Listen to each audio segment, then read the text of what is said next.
ब्रह्म महिमालेक शरणम ब्रह्म महिमालेक शरणम ब्रह्म महिमालेक शरणम। गुरु कृपा यूट्यूब चैनल तरफर अगणित दर्शक मानकु हार्दिक अभिनंदन जनाई आरंभ करने को जाउछि मासिक राशिफल। एही राशिफल आरंभ करने पूर्वरु आपण मानकु मोर विशेष अनुरोध, जेउ माने प्रथम करी आमर यही गुरु कृपा यूट्यूब चैनल को आसुछंती सेमाने गोटिए सब्सक्राइब करंतु और पाखरे आसुथिबा बेल आइकन को दबाई दियंतु, जहा द्वारा कि आमर जेउ समय रे वीडियो अपलोड हेबो सर्वप्रथमे आपण मानक पाखरे पहुंची पारिबो। आपण मानकु आउ एक अनुरोध, जेउ मानकर विवाह रे विलंब हेउछि, बारंबार विवाह भांगी जाउछि, किंबा चाकरी करबा को चाही इंटरव्यू देई इंटरव्यू रे फेल हेउछंती, चाकरी होई पारु नाही, परिवार मध्यरे स्वामी स्त्री मध्यरे झगड़ा सबु बेले रहुछि, सेमाने सेमानंकर जन्म तारीख, जन्म समय, जन्म स्थान एही निम्न रे दिया जाउथिबा मेल आईडी रे प्रेरण करंतु। आम्भे ताहा गणना करी आपनकु सठिक उपदेश बताई देबु। आसंतु एबे जानिबा 2026 मसिया मई मासरे सिंह राशि मासिक राशिफल। एही सिंह राशि राशि चक्रर पंचम राशि। एही राशिर अधिपति हेले रवि महाग्रह। सिंह राशिर अधिपति रवि महाग्रह मासर आरंभरू नवम रे भ्रमण करुछंती। नवम रे जेउ समय रे रवि भ्रमण करुथांती, मासर 15 दिन परे बा ओडिया मासर 15 दिनर परे ताहा शुभ फल दियंती। नवम रवि भ्रमण करुथिबा समय रे शत्रु माने आपणकर जेते अनिष्ट चिंता करुथिबे से अनिष्ट होई पारिबो नाही। सेमाने प्रत्येक कार्य रे फेल मारिबे, जेते चेष्टा कले मध्य सेमाने सफल होई पारिबे नाही। आपणकर शरीर पूर्वरु असुस्थ थिला, एबे मध्य असुस्थ थिबो, तथापि एई असुस्थ थाई मध्य सबु कार्य सकाशे आपण आग्रही हेबे। विशेष करी रवि महाग्रह हेले अग्नि ग्रह। मेष गृह रे रहिचंती अग्नि गृह रे, सिंह राशि मध्य अग्नि राशि। एई तीनी अग्नि राशि हेउथिबारु एही समय रे आपण गृह रे कोनोसी यज्ञानुष्ठान करि पारंती, किंबा कोनोसी यज्ञ अनुष्ठान रे आपण पौरोहित करि पारंती। आपणकर एही समय रे किछि धर्म अर्जन मध्य करिवे। धर्म कार्य रे मन देई आपण अर्थ खर्च करिवे। एहा द्वारा आपण दैवी शक्ति पाइबे और दैवी शक्ति रे शक्तिशाली होई बहुत गुड़िए कार्य रे आपण सफलता पाइबे। हठात विपद आसीबो, किंतु से विपद आपणक पाखरु चली जिवो। खाली आपण धैर्य धरी रही पारिले हेला, सफलता आपणकु निश्चिंत मिलिबो। मासर 15 तारिख ठारू रवि महाग्रह दशम को जिबे। दशम स्थान हेउची कर्म स्थान।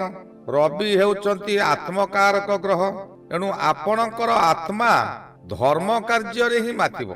शुभ फलमान एही समय रे आपणकु मिलिबो। जेउ माने व्यवसाय करूचंती सेमानंकर व्यवसाय एही समय रे अधिकरु अधिक लाभवान करिवे। जेउ व्यवसाय रे आपण दिनकु दिन अवनति हेउथिले से व्यवसाय आपणकर अधिक चलिबा सहित आपण किछि नूतन व्यवसाय मध्य आरंभ करि पारंती।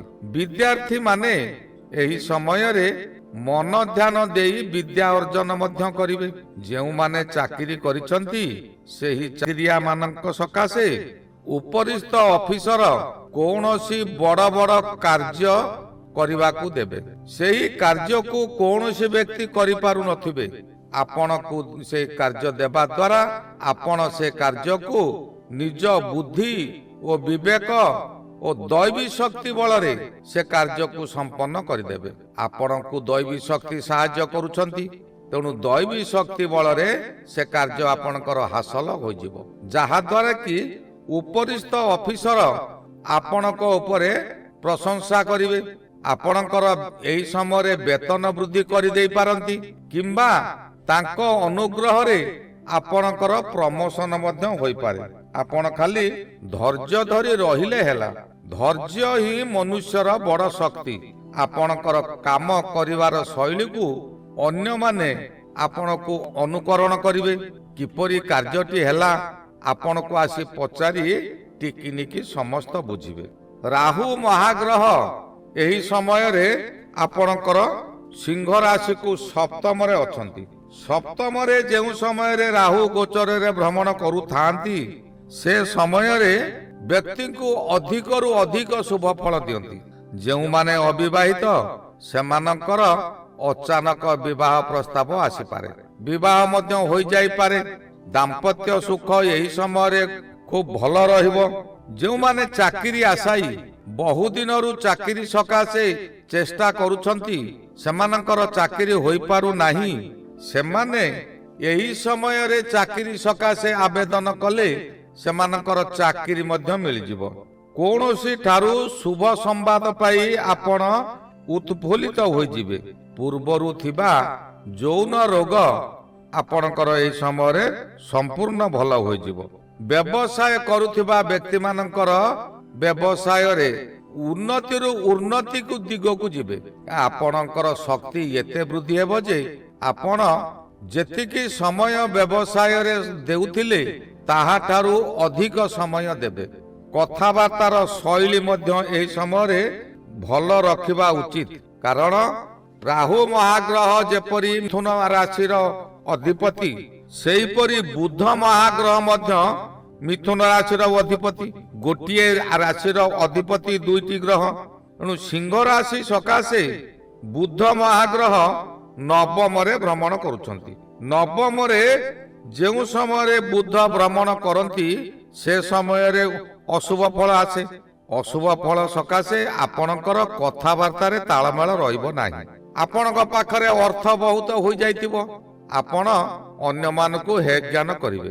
ଯଦି ଆପଣ ଏହି ସମୟରେ ବା ମାସର 14 ତାରିଖ ପର୍ଯ୍ୟନ୍ତ ଆପଣ ନିଜକୁ କଣ୍ଟ୍ରୋଲରେ ରଖିବେ, କାହାରି ସହିତ ଖରାପ ବ୍ୟବହାର କରିବେ ନାହିଁ, କଥାବାର୍ତ୍ତା କରିବା ସମୟରେ ଭାବିଚିନ୍ତି କଥାବାର୍ତ୍ତା କରିବେ, ତେବେ 14 ତାରିଖ ପରେ ବୁଧ ଯେଉଁ ସମୟରେ ଦଶମକୁ ଯିବେ, ସେ ସମୟରେ ଆପଣଙ୍କର ଉନ୍ନତି ହେବ।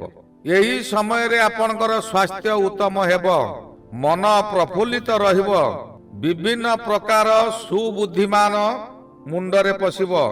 ବୁଧ ହେଉଛି ଜ୍ଞାନୀ ଗ୍ରହ। ଜ୍ଞାନୀ ଗ୍ରହ ହୋଇଥିବାରୁ ଏହି ସମୟରେ ଆପଣଙ୍କର ଜ୍ଞାନକୁ ବୃଦ୍ଧି କରାଇବ। ଆପଣଙ୍କର ଯେଉଁ ଜ୍ଞାନ ଅଛି ସେହି ଜ୍ଞାନରେ ଆପଣ ଏହି ସମୟରେ ଉଚ୍ଚକୁ ଯିବେ। ଶରୀର ସୁସ୍ଥ ଥିବା ସମୟରେ ଯେଉଁ କାର୍ଯ୍ୟରେ ଆପଣ ହାତ ଦେବେ ତହିଁରେ ସଫଳତା ମିଳିବ।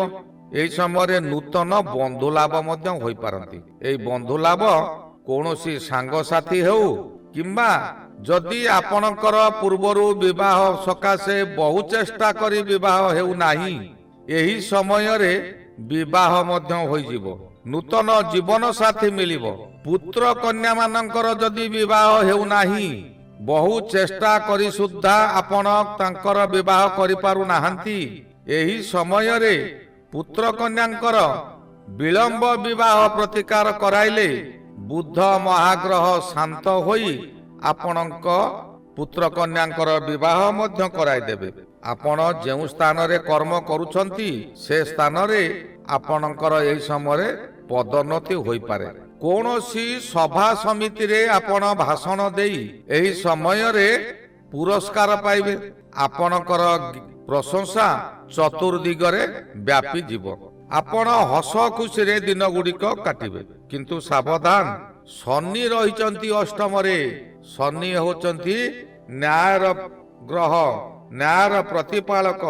ଶନି ଯେଉଁ ସମୟରେ ଅଷ୍ଟମରେ ଭ୍ରମଣ କରୁଥାନ୍ତି, ଅଷ୍ଟମ ଶନି ଶରୀର ପକ୍ଷେ କ୍ଷତି କରାଏ, ମନକୁ ବିଚଳିତ କରାଇ ଦିଏ, ପରିବାର ଭିତରେ ସ୍ୱାମୀ ସ୍ତ୍ରୀଙ୍କ ମଧ୍ୟରେ ଝଗଡ଼ା ସୃଷ୍ଟି କରାଇ ଦିଏ। ଶନି କରାଇ ଦିଏ ନେଇ ଆପଣଙ୍କ ମନ ସେଇ ଦିଗକୁ ଟାଣି ନେବ। କିନ୍ତୁ ଶନି ସର୍ବଦା ଆପଣଙ୍କ ଉପରେ ନଜର ରଖିଥିବ। ଆପଣ କେଉଁ କାର୍ଯ୍ୟ କରୁଛନ୍ତି ସେହି କାର୍ଯ୍ୟର ଫଳ ସେ ଆପଣଙ୍କୁ ଦେବ। ଆପଣ ସାବଧାନ ସହକାରେ ପ୍ରତ୍ୟେକ କାର୍ଯ୍ୟକୁ କରିଚାଲନ୍ତୁ। ଆପଣ ନଚେତ୍ ଆପଣ ପ୍ରତ୍ୟେକ ସ୍ଥାନରେ ଅପଦସ୍ଥ ହେବେ। ଏହି ସମୟରେ ଆପଣ ପୂର୍ବରୁ କରିଥିବା ଋଣଦାତା ଆପଣଙ୍କୁ ଅକ୍ଟୋପାସ ପରି ଚତୁର୍ଦିଗରୁ ଘେରିଯିବେ। ଆପଣଙ୍କୁ ଏହି ସମୟରେ ଦେବାଳିଆ ଘୋଷଣା କରିଦେଇ ପାରନ୍ତି।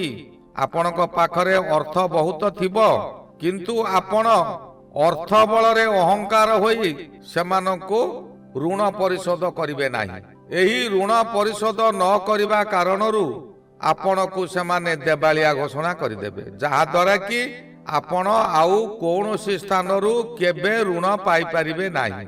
ବ୍ୟାଙ୍କରୁ ଆଣିଥିବା ଋଣ ଆପଣ ନ ସୁଝିବାରୁ ବ୍ୟାଙ୍କ ମଧ୍ୟ ଆପଣଙ୍କ ଉପରେ ନୋଟିସ ଦେବ ଓ ଡିଫଲ୍ଟର ହିସାବରେ ଆପଣଙ୍କୁ ଗଣତି କରିବେ। ଏଣୁ ଆପଣ ସର୍ବଦା ସତର୍କ ରୁହନ୍ତୁ, ସାବଧାନ ରୁହନ୍ତୁ। କୌଣସି ଗ୍ରହ ଆପଣଙ୍କର କୌଣସି କ୍ଷତି କରିପାରିବ ନାହିଁ। ଆପଣ ଯଦି ସତ୍ ମାର୍ଗରେ ଥିବେ, ପ୍ରତ୍ୟେକ କାର୍ଯ୍ୟକୁ ପ୍ରଭୁଙ୍କ ଉପରେ ସମର୍ପି ଦେଉଥିବେ, ତେବେ ଆପଣଙ୍କର କୌଣସି କ୍ଷତି ହେବ ନାହିଁ। ପ୍ରତ୍ୟେକ ଦିନ ପ୍ରାତଃ ସ୍ନାନ କରି ପରମ ବ୍ରହ୍ମକୁ ଜଣାନ୍ତୁ, ସମର୍ପି ଦେଲି ପାଇଲ ସର୍ବ, ବୁଝ କି ନ ବୁଝ ଆହେ ଗୁରୁଦେବ। ଶ୍ରୀ ଗୁରୁ ବ୍ରହ୍ମ ମହିମା ଅଲେଖ ଶରଣ। ଶ୍ରୀ ଗୁରୁ ବ୍ରହ୍ମ ମହିମା ଅଲେଖ ଶରଣ। ଶ୍ରୀ ଗୁରୁ ବ୍ରହ୍ମ ମହିମା ଅଲେଖ ଶରଣ।